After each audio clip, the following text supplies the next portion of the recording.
Dilip trophy 2025 से एक interesting rule भी इंट्रोड्यूस कर रहा है BCCI, which is the serious injury replacement substitute rule, and it will be applied to the entire domestic season 2025 and 26।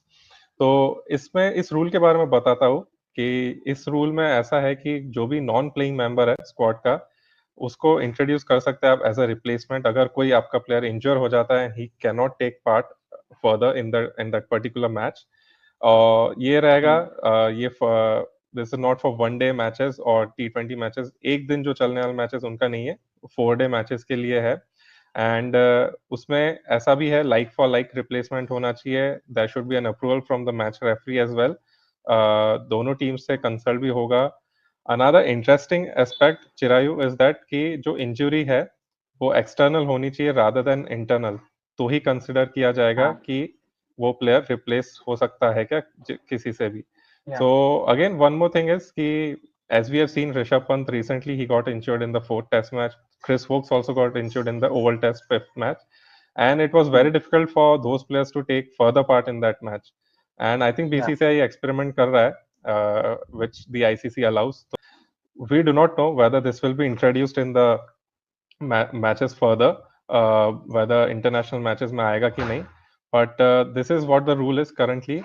And चिराग, इसका कुछ misuse हो सकता है, क्या हो सकता है? What do you think, is it a good idea to go with this rule? देखिए अपना मतलब इंडिया में ऐसी कोई चीज नहीं है जिसको आप करप्ट कर नहीं सकते, जिसको आप लूपहोल एक्सप्लॉइट कर नहीं सकते। But if BCCI is very you know they are very sincere about it, उनको कुछ चेक पॉइंट्स रखने चाहिए, and those check points should be non negotiable. एक, अगर सीरियस इंजरी रिप्लेसमेंट रख रहे हो, आपने एक्सटर्नल इंजरी के लिए ही रखा है, that is a very good thing, I completely हाँ, agree on that point.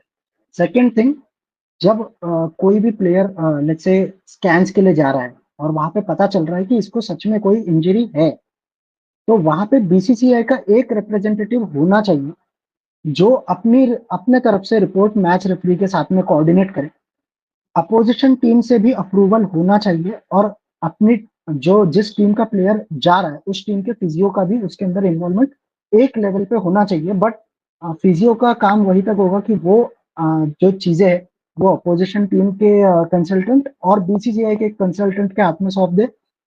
Then they get to examine की सिचुएशन कितनी सीरियस है सच में, और उसके बाद में मैच रेफरी और अपोजिशन टीम के अप्रूवल के बाद ही अगर उसको अलाउ किया जाए, then I think it is fair.